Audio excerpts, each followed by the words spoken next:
Kisah Nabi Muhammad Sallallahu Alaihi Wasallam. Peristiwa Am-Wufud. Suku-suku kaum kafir di Jazirah Arab telah menyadari bahwa mereka tidak mampu lagi melawan Nabi Muhammad Sallallahu Alaihi Wasallam.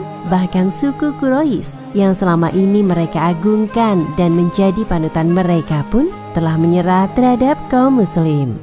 Kini telah terbuka mata, hati dan pikiran mereka akan luhurnya budi pekerti Nabi Muhammad Sallallahu Alaihi Wasallam dan juga bagaimana agungnya ajaran Islam. Karena itu berduyun-duyunlah mereka mengirim delegasi kepada Rasulullah Sallallahu Alaihi Wasallam sekedar hanya untuk mencari tahu tentang Islam atau untuk menyatakan keimanan mereka kepada Nabi Muhammad Sallallahu Alaihi Wasallam. Gelombang kedatangan rombongan utusan kemudian dikenal dengan nama Al-Wufud. Al-Wufud adalah bentuk jamak dari kata wafd yang berarti adalah utusan. Peristiwa ini sebenarnya sudah dimulai sejak kemenangan kaum muslimin dari peristiwa Fathu Mekah pada tahun 8 Hijriah dan kemudian datang lebih banyak lagi pada tahun 9 Hijriah. Sehingga tahun ini dinamai dengan Am Al-Wufud, yaitu tahun kedatangan para utusan. Utusan yang dimaksud adalah utusan para kabilah yang datang dari berbagai penjuru Arab untuk menemui Rasulullah Shallallahu Alaihi Wasallam dengan tujuan dan motivasi yang berbeda, dan tidak sedikit di antara mereka bahkan ada yang kemudian masuk Islam. Adapun utusan yang datang cukup banyak, baik yang berkelompok maupun perorangan. Jumlah rombongan utusan yang datang itu kurang lebih 60 hingga 100 rombongan. Dan tentunya kedatangan para rombongan ini disambut dengan hangat oleh Nabi Muhammad Sallallahu Alaihi Wasallam dan kaum muslim. Bahkan Rasulullah Sallallahu Alaihi Wasallam telah menyiapkan rumah tempat tinggal sementara yang sederhana untuk mereka menginap tepat berada di depan halaman Masjid Nabawi. Hal tersebut dipilih supaya mereka dapat melihat dari dekat amalan kaum muslimin dan mendengarkan ayat-ayat Al-Quran secara langsung. Rasulullah juga tak jarang menempatkan tamu-tamu delegasi itu di rumah-rumah para sahabat beliau yang memiliki kelapangan untuk menampung para utusan. Banyak pelajaran dan kesan positif yang dapat kita ambil dari kehadiran para utusan ini, sebagaimana banyak juga keteladanan Nabi Muhammad SAW yang patut dicontoh dalam sikap beliau ketika menyambut dan menerima tamu utusan tersebut. Al-Quran juga banyak mengomentari sekian banyak dari sikap dan peristiwa yang terjadi selama kedatangan para utusan ini.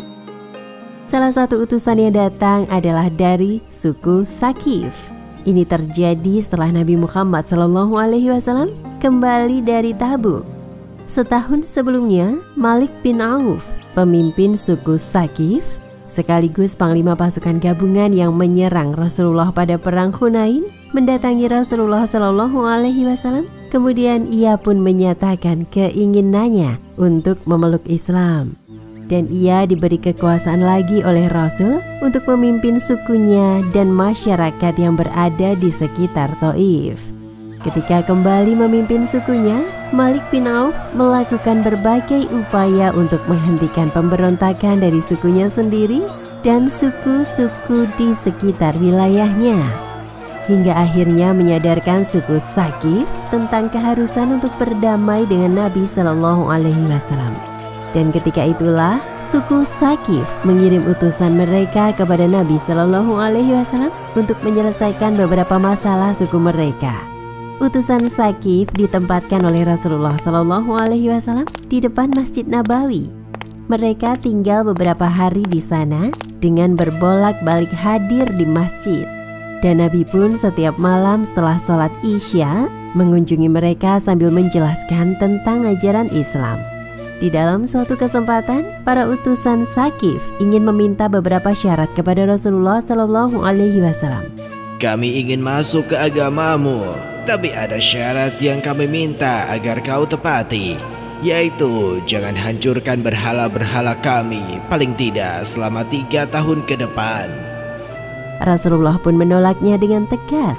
Tetapi kemudian utusan Saqif itu menawar kembali. Bagaimana kalau selama 2 tahun saja atau setahun?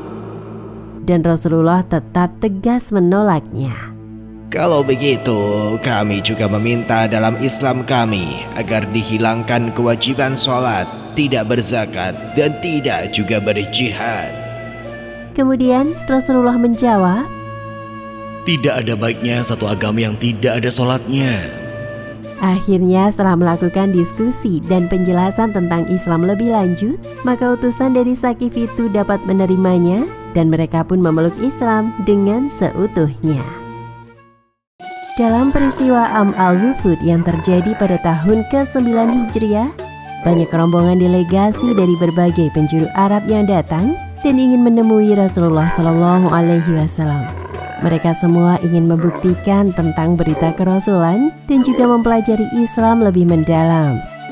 Tetapi jauh sebelum kedatangan para delegasi tersebut, tepatnya di tahun ke-5 Hijriah, Bani Abdi Qais telah lebih dulu mengirim 13 orang utusan mereka kepada Rasulullah SAW. Tentu saja kedatangan 13 orang delegasi Bani Abdi Qais tersebut disambut hangat oleh Rasulullah SAW. Meski beliau sendiri ketika itu tidak mengenali mereka. Siapakah kalian ini? Bani Abdi Qais pun menjawab pertanyaan Rasulullah tersebut. Kami dari suku Rabi'ah datang ingin mengenal Islam dari diri engkau. Rasulullah SAW kemudian berkata, selamat datang wahai rombongan. Saudara-saudara datang tidak terlambat, tidak juga terpaksa untuk memeluk Islam. Wahai Rasulullah, sungguh kami datang dari tempat yang jauh antara perkampungan kami dengan pemukimanmu, dan masih terdapat orang-orang kafir sehingga kami sulit berkunjung kemari kecuali di bulan haram. Karena itu, perintahkan kami dengan perintah pasti dan menyeluruh supaya kami dapat menyampaikannya kepada saudara-saudara kami yang tidak dapat hadir di sini, agar kelak kami dapat masuk ke surga. Rasulullah SAW kemudian bertanya kepada Bani Abdi Qais tersebut, tahukah kalian apa itu Islam? Allah dan Rasul-Nya lebih mengetahui. Rasulullah kemudian bersabda sebagaimana yang diriwayatkan dalam hadis Bukhari sebagai berikut. Islam adalah mempercayai bahwa tiada Tuhan selain Allah dan Muhammad adalah Rasul Allah, melaksanakan sholat, menunaikan zakat, berpuasa di bulan Ramadan, dan menyisihkan 1/5 dari harta rampasan. Dan di samping itu, terlarang bagi kalian ad-doba, al-hantam, al-masfat, dan an-naqir. Peliharalah diri kalian dari kesemuanya, dan sampaikanlah kepada yang tidak hadir. Berbeda-beda pendapat ulama menyangkut makna dari keempat hal tersebut. Tetapi dapat disimpulkan bahwa kesemuanya berkaitan dengan khamr atau minuman yang memabukkan.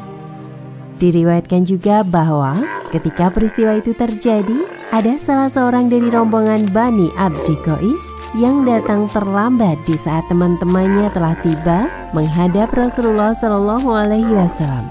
Seseorang itu dikenal dengan nama Al-Ashaj, atau menurut pendapat lain menyebutnya dengan nama Al-Munzir bin Aiz. Ashaj datang terlambat menemui Rasulullah SAW karena ketika itu ia harus mengikat untanya terlebih dahulu agar tidak pergi atau hilang. Sehingga setelah ia selesai, Ashaj kemudian beranjak menemui Rasulullah. Dan begitu ia berhadapan dengan beliau, Ashaj pun lantas mencium tangan Rasulullah SAW. Kemudian Rasulullah berkomentar tentang peristiwa tersebut. Ada 2 hal pada dirimu, yang keduanya disukai Allah. Apakah yang kedua hal tersebut, wahai Rasulullah? Kedua hal tersebut adalah akal dan ketidaktergesa-gesaan. Apakah ini perangai yang mendarah daging atau pemaksaan diri melakukannya? Itu adalah perangaimu. Segala puji bagi Allah yang menganugerahi aku perangai yang disukai oleh Allah dan Rasul-Nya.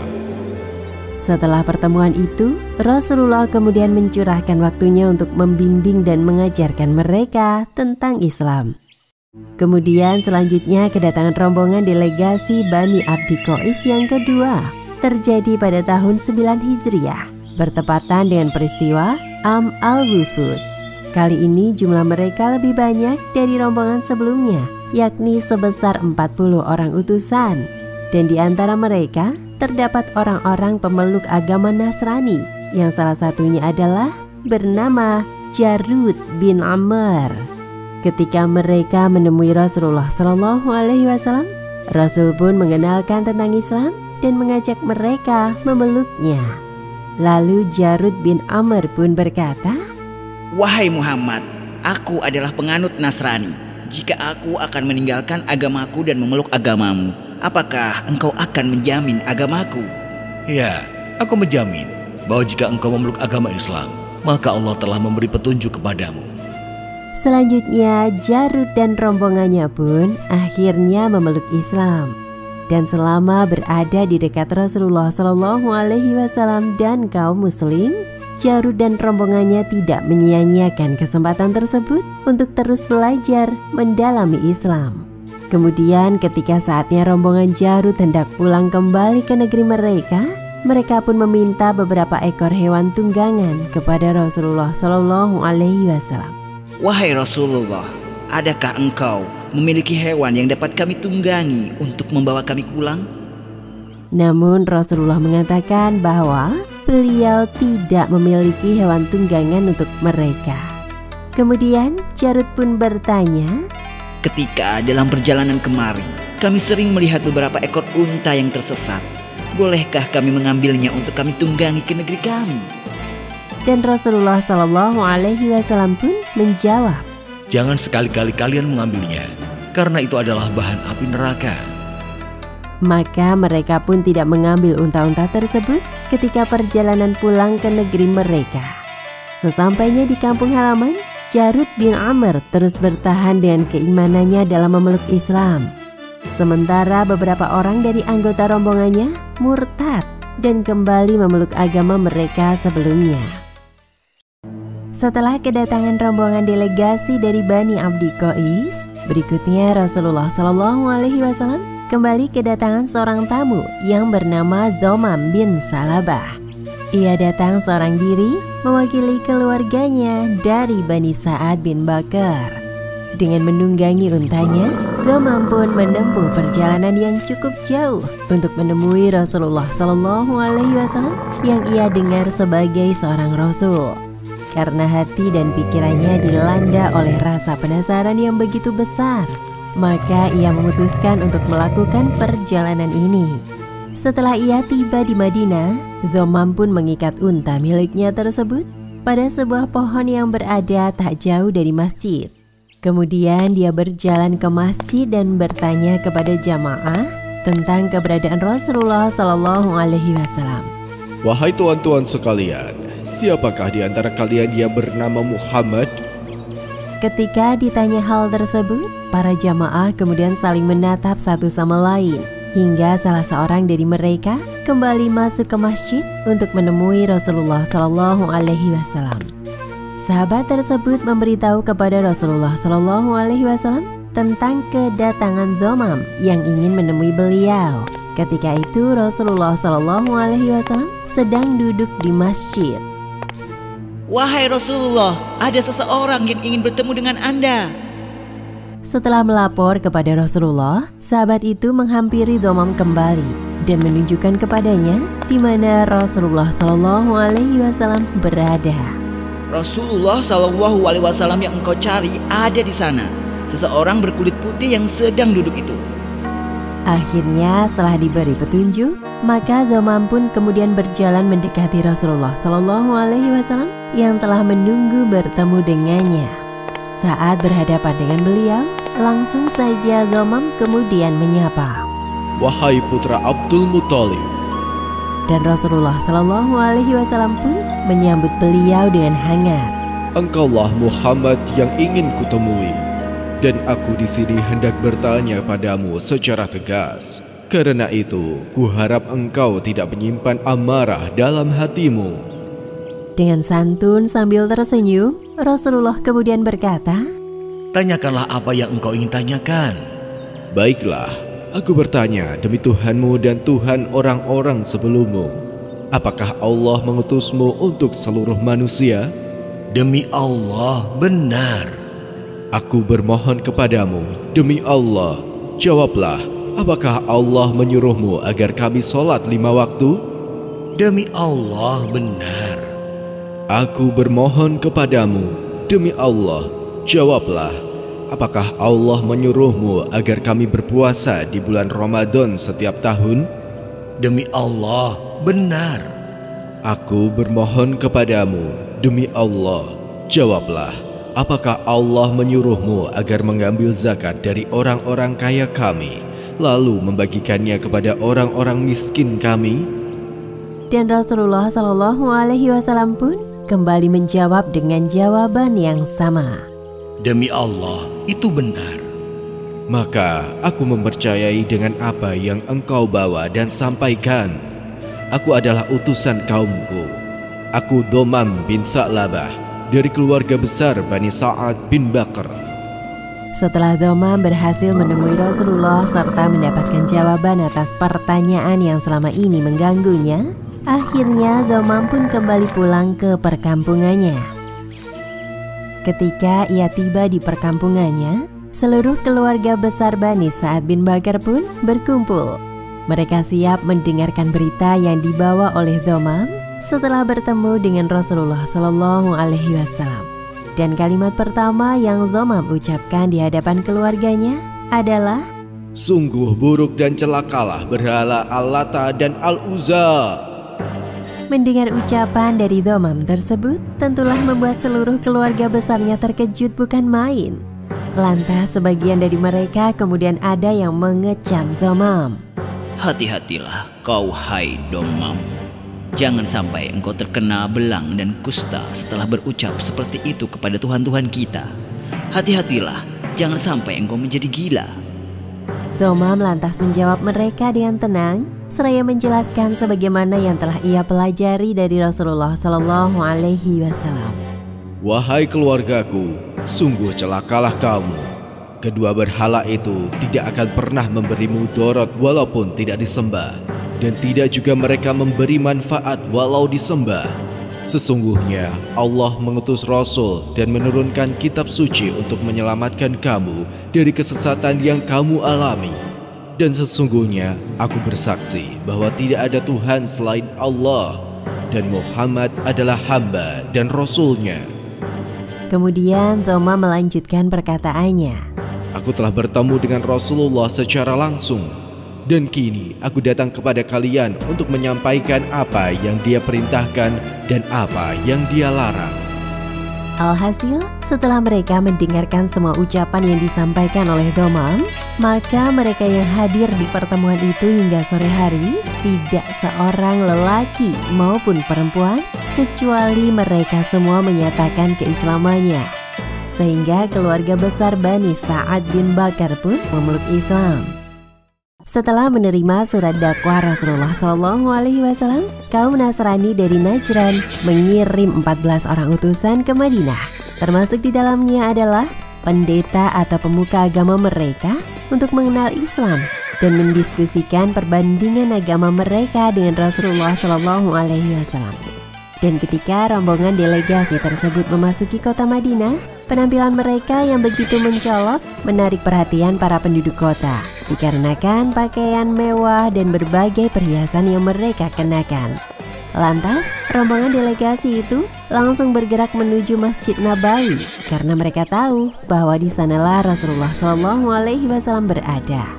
Setibanya di masjid, mereka mengikatkan kuda-kuda mereka pada beberapa batang pohon yang berada tak jauh dari sana. Kemudian rombongan itu masuk ke dalam masjid untuk menemui Rasulullah Shallallahu Alaihi Wasallam. Pada saat itu tibalah waktunya mereka untuk beribadah. Dan setelah mendapat izin dari Rasulullah, maka rombongan delegasi tersebut pun sholat di dalam masjid, namun dengan tata cara dan gerakan agama mereka. Beberapa sahabat yang menyaksikan ibadah rombongan tersebut pun ingin menghentikannya. Tetapi kemudian Rasulullah Shallallahu Alaihi Wasallam mencegah mereka dengan bersabda, biarkan saja mereka. Setelah rombongan dari Najran tersebut selesai melaksanakan kebaktian agama mereka, para utusan itu pun kembali menemui Rasulullah Shallallahu Alaihi Wasallam. Jadi engkaulah yang bernama Muhammad? Maka kedatangan kami kemari tidak lain dan tidak bukan adalah karena ingin mengetahui tentang agama yang kau bawa itu. Dan mungkin kita bisa membandingkan dengan agama kami. Rasulullah pun menyambut mereka dan mempersilahkan menjadikan masjid sebagai tempat diskusi. Namun kepada mereka, Rasul juga menyampaikan ketidaksenangan beliau terhadap pakaian mewah dan segala macam perhiasan yang mereka kenakan dengan berlebihan. Karena hal tersebut mencerminkan sifat kesombongan dan haus pujian oleh manusia lainnya. Pada keesokan harinya, rombongan Najran tersebut datang kembali menemui Rasulullah SAW.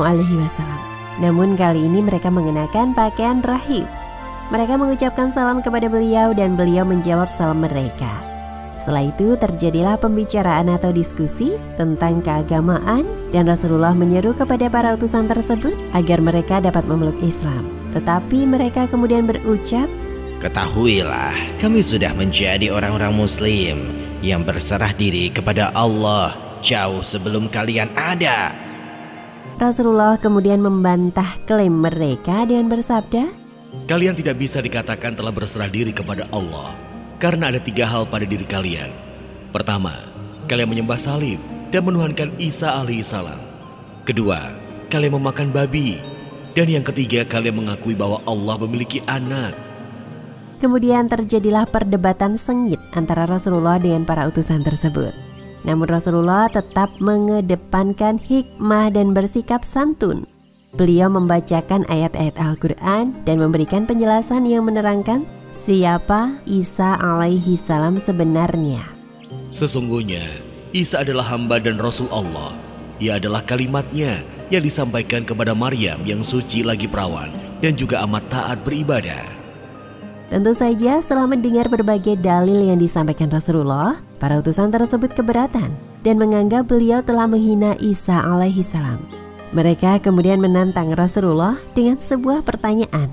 Pernahkah engkau mengetahui ada seorang manusia yang lahir tanpa ayah? Kalau ada, cobalah sebutkan siapa dia. Allah Subhanahu wa Ta'ala menjawab langsung tantangan mereka dengan menurunkan firman-Nya melalui Quran Surat Al-Imran ayat 59 hingga 60. Sesungguhnya misal penciptaan Isa di sisi Allah adalah seperti penciptaan Adam. Allah menciptakan Adam dari tanah, kemudian Allah berfirman kepadanya, jadilah seorang manusia, maka jadilah dia. Apa yang telah kami ceritakan itu, itulah yang benar, yang datang dari Tuhanmu, karena itu janganlah kamu termasuk orang-orang yang ragu. Firman Allah ini merupakan hujah yang sangat kuat dan tidak terbantahkan. Di dalamnya Allah membandingkan sesuatu yang menurut mereka aneh dengan hal lain yang lebih aneh. Dengan menyamakan penciptaan Isa alaihi salam yang terlahir tanpa ayah, tidaklah jauh berbeda dengan penciptaan Adam alaihi salam. Bahkan Nabi Adam sendiri terlahir tanpa adanya ayah maupun ibu. Tetapi karena perdebatan dengan hikmah dan santun ini tidak juga dapat menyadarkan mereka, akhirnya Rasulullah menawarkan kepada mereka untuk bermubahalah. Mubahalah sendiri disebutkan dalam firman Allah melalui Quran Surat Al-Imran ayat 61 yang berbunyi sebagai berikut. Siapa yang membantahmu tentang kisah Isa sesudah datang ilmu yang meyakinkan kamu, maka katakanlah kepadanya, marilah kita memanggil anak-anak kami dan anak-anak kamu, istri-istri kami dan istri-istri kamu, diri kami dan diri kamu. Kemudian, marilah kita bermubahalah kepada Allah dan kita minta supaya laknat Allah ditimpakan kepada orang-orang yang dusta. Adapun mubahalah adalah salah satu bentuk penyelesaian ketika perdebatan antara kedua belah pihak tidak menemukan titik terang. Dan setiap pihak akan mendoakan keburukan atau laknat bagi dirinya sendiri apabila ternyata dirinya yang salah dan lawannya yang benar. Rasulullah SAW kemudian keluar bersama Fatimah, putri beliau, serta suaminya Ali bin Abi Thalib dan juga kedua cucu Rasul, yakni Hasan dan Husain. Kepada mereka, beliau berpesan, saat aku berdoa nanti, kalian aminilah. Seketika itu pihak utusan Najran tampak ciut nyalinya karena sesungguhnya mereka mengakui kebenaran yang disampaikan Rasulullah dari berbagai firman Allah mengenai Isa alaihissalam. Namun mereka menyembunyikan kebenaran tersebut, lalu saling berbisik di antara mereka. Hei, sebaiknya kita urungkan saja mubahalah ini. Demi Tuhan, seandainya Muhammad adalah benar seorang nabi, lalu kita saling melaknat dengannya, niscaya bencana dan keburukan pasti akan menimpa kita. Akhirnya mereka tidak mau bermubahalah dengan Rasulullah, sehingga mereka berkata, Wahai Muhammad, begini saja, putuskanlah sesuatu yang adil dari apa yang Anda mau atas diri kami, kecuali masuk kepada agamamu. Rasulullah Shallallahu Alaihi Wasallam lantas berdamai dengan Nasrani Najran tanpa memaksakan kepada mereka untuk memeluk Islam, sehingga mereka kembali dengan tetap menganut kepercayaan mereka, tetapi disertai kesediaan membayar jizyah secara mencicil sebagai imbalan pemberian keamanan kepada mereka. Para utusan Nasrani Najran itu pun setuju, dan mereka juga meminta kepada Rasulullah Shallallahu Alaihi Wasallam mengirimkan seseorang utusan yang terpercaya. Tugaskanlah seseorang yang paling engkau percayai untuk mengambil jizyah itu kepada kami. Rasulullah Shallallahu Alaihi Wasallam bersabda, Aku pasti akan menugaskan pergi bersama kamu seorang terpercaya, yang benar-benar terpercaya. Mendengar hal itu, tentu saja para sahabat yang berharap dan menginginkan jika salah satu dari mereka ditugaskan untuk itu, sehingga mereka dapat menyandang sifat mulia tersebut. Tetapi seseorang yang ditunjuk oleh Rasulullah Shallallahu Alaihi Wasallam untuk tugas tersebut ialah seorang sahabat yang terkenal dengan sifat mulianya, yakni Abu Ubaidah bin Jarrah. Kemudian beliau bersabda, Inilah orang terpercaya umat Islam. Masih dalam masa-masa di tahun kedatangan para utusan dari berbagai penjuru Arab, delegasi orang-orang Badui dari Bani Tamim berkunjung ke Madinah menemui Rasulullah Shallallahu Alaihi Wasallam. Rombongan yang terdiri dari 70 orang itu datang ke Masjid Nabawi pada siang hari ketika Rasulullah Shallallahu Alaihi Wasallam sedang beristirahat di rumahnya. Kemudian dari belakang rumah Rasulullah, salah seorang dari Bani Tamim tersebut berteriak memanggil Rasul dengan maksud agar keluarga mereka yang tertawan kaum muslim dibebaskan. Hai Muhammad, keluarlah temui kami. Sungguh pujian bagiku baik dan celaan bagiku aib. Suara keras dari delegasi Bani Tamim memenuhi seluruh ruang kamar Rasulullah, sehingga hal itu sangat mengganggu waktu istirahat beliau. Maka Rasulullah kemudian keluar dari rumah beliau untuk menemui para utusan itu, dan beliau bersabda, Yang demikian itu hanya Allah. Sikap dari para utusan tersebut menggambarkan bahwa mereka tidak memiliki tata krama dalam bertamu. Dan dalam hal ini, Ibnu Hajar mengutip riwayat dari Tobari yang mengatakan, mereka adalah orang-orang Badui dari Bani Tamim, atau orang-orang Arab pedesaan yang biasa tinggal di pegunungan atau pedalaman gurun. Kemudian, di saat Rasulullah Shallallahu Alaihi Wasallam menemui delegasi Bani Tamim tersebut dengan ditemani beberapa sahabat, mereka pun berkata dengan nada menantang kepada Rasulullah Shallallahu Alaihi Wasallam, Kami ingin mengadu kehebatan denganmu. Izinkanlah kami memperdengarkan kepadamu seorang penyair dan orator kami. Rasulullah pun mengizinkan mereka, dan setelah itu berbicaralah orator mereka, Utorib bin Haji, yang dalam pidatonya sengaja ia membangga-banggakan Bani Tamim di hadapan kaum muslim. Rasulullah kemudian memanggil Sabit bin Qais, salah seorang sahabat yang menjadi juru bicara beliau, dan ia juga adalah orang yang ahli dalam berorasi. Bangkitlah dan jawablah tantangan pidato mereka.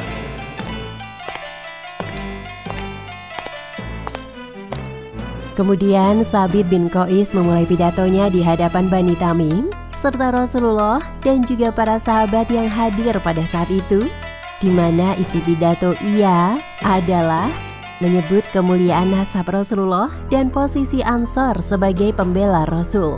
Selanjutnya Bani Tamim mengeluarkan seorang penyair mereka dan menantang kaum muslim dalam bersyair. Zibrikan bin Badar dari Bani Tamim berdiri di hadapan Rasulullah dan kaum muslim. Kemudian ia pun memulai syairnya dengan mengagungkan kemuliaan suku mereka. Menanggapi tantangan tersebut, Rasulullah Shallallahu Alaihi Wasallam kemudian mengirim utusan untuk memanggil penyair kaum muslim, yakni Hasan bin Thabit. Hasan bin Thabit pun tiba. Lantas ia kemudian mulai menyampaikan syairnya di hadapan delegasi Bani Tamim, serta Rasulullah dan juga para sahabat yang hadir pada saat itu. Dan setelah para utusan Bani Tamim itu menyaksikan Hasan bin Thabit, maka mereka kemudian sadar bahwa penyair yang mereka miliki tidaklah sebaik dan seunggul Hasan bin Thabit. Aqra' bin Habis, salah seorang dari rombongan delegasi Bani Tamim, bahkan mengomentari keunggulan kaum muslim. Demi ayahku, sungguh orang ini benar-benar mendapatkan taufik. Oratornya lebih handal dari orator kita, penyairnya lebih mahir dari penyair kita. Suara mereka lebih bagus dari suara kita. Meskipun di awal kedatangan mereka melakukan kesalahan, namun Allah memberikan pengampunan kepada Bani Tamim karena ketidaktahuan mereka tentang adab bertamu. Yang hal itu terekam melalui firman-Nya dalam Quran Surat Al-Hujurat ayat 4 hingga 5 yang berbunyi, "Sesungguhnya orang-orang yang memanggil kamu dari luar kamarmu, kebanyakan mereka tidak mengerti. Dan kalau sekiranya mereka bersabar sampai kamu keluar menemui mereka, sesungguhnya itu adalah lebih baik bagi mereka. Dan Allah Maha Pengampun lagi Maha Penyayang." Delegasi atau utusan yang datang berikutnya berasal dari keluarga besar Bani Amir. Mereka datang ke Madinah menemui Rasulullah Shallallahu Alaihi Wasallam dengan dipimpin oleh Amir bin At-Tufail dan Ardad bin Qais. Ketika mereka telah saling bertemu, Amir pun bertanya kepada Rasulullah Shallallahu Alaihi Wasallam, "Apa yang akan engkau berikan kepadaku jika seandainya aku masuk ke agamamu?" Lantas Rasulullah langsung menjawab, "Hakmu seperti hak semua muslim, dan kewajibanmu seperti kewajiban mereka."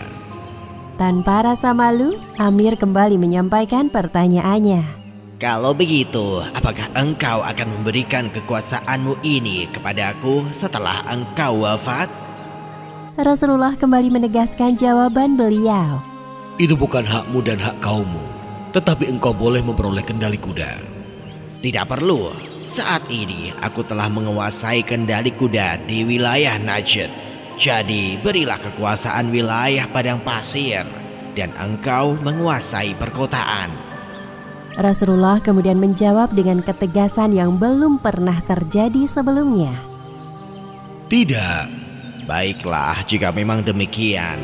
Tetapi demi Tuhan, aku akan memenuhi wilayah kekuasaanmu dengan pasukan berkuda dan pejalan kaki." Rasul tidak menjawabnya, namun beliau kemudian menengadahkan tangannya ke langit seraya berdoa, "Ya Allah, kiranya engkau lah yang mencukupi aku menghadapi Amir bin At-Tufail." Kemudian setelah pertemuan dengan Rasulullah tersebut, di dalam perjalanan pulangnya, Amir At-Tufail singgah ke rumah seorang perempuan dari Bani Salul. Dan di sanalah Amir kemudian terserang penyakit di lehernya yang akhirnya mengakibatkan kematiannya. Selanjutnya masih di tahun yang sama, Rasulullah kembali kedatangan tamu, rombongan delegasi lainnya. Dan kini mereka adalah utusan yang berasal dari Bani Hanifah. Mereka datang berkunjung untuk menemui Rasulullah Shallallahu Alaihi Wasallam. Ketika rombongan ini datang, Rasulullah Shallallahu Alaihi Wasallam menyambutnya. Saat itu Rasulullah ditemani oleh seorang sahabat, Thabit bin Qais. Sementara di tangan Rasul pada waktu itu sedang memegang sebuah tangkai kurma yang tidak tersisa lagi daun dan buahnya. Dan yang menarik, di antara para utusan Bani Hanifah ini, terdapatlah Musailamah di tengah-tengah mereka. Sosok pendusta yang kemudian hari akan dikenal sebagai nabi palsu dengan julukan Musailamah Al-Kadzab. Musailamah yang merupakan bagian dari tokoh Bani Hanifah ini, tanpa basa-basi langsung bertanya hal ini kepada Rasulullah. "Wahai Muhammad, aku akan menjadi pengikutmu asal kau mau memberikan kekuasaanmu setengahnya kepadaku." Kemudian setelah beliau mendengar syarat Musailamah, Rasulullah Shallallahu Alaihi Wasallam pun bersabda, "Seandainya engkau meminta tangkai ini, aku tidak akan memberikanmu. Engkau tidak akan melampaui ketetapan Allah menyangkut dirimu. Jika engkau kembali, Allah pasti menyembelihmu. Engkau adalah yang diperlihatkan kepadaku apa yang telah kumimpikan. Ini ada Sabit bin Qais yang akan menyampaikan kepadamu mewakili aku." Sikap Rasul kali ini yang demikian tegas dan keras tidak pernah terjadi sebelumnya. Bahkan hal ini berbeda dengan sikap beliau terhadap Bani Amir ketika beliau juga menolak permintaan mereka. Namun kali ini tentu disebabkan karena sikap Musailamah dari Bani Hanifah yang telah melampaui batas dan demikian kasarnya. Apalagi kelak ia mengaku-ngaku sebagai nabi yang ingin menggantikan Rasulullah Shallallahu Alaihi Wasallam, yang hal tersebut jelas-jelas tidak dapat ditoleransi oleh akidah Islam. Demikian kisah peristiwa Am al-Wufud. Pelajaran yang bisa kita petik adalah kedatangan para utusan itu memiliki motivasi dan misi yang berbeda-beda. Ada yang ingin mendalami agama Islam atau sekedar mengenalnya terlebih dahulu. Tetapi ada juga yang menginginkan kekuasaan dan materi. Maka hendaklah kita pandai menilai maksud dari lawan bicara, sebagaimana Rasul mencontohkan dalam menerima utusan-utusan yang datang. Wallahu a'lam bishawab.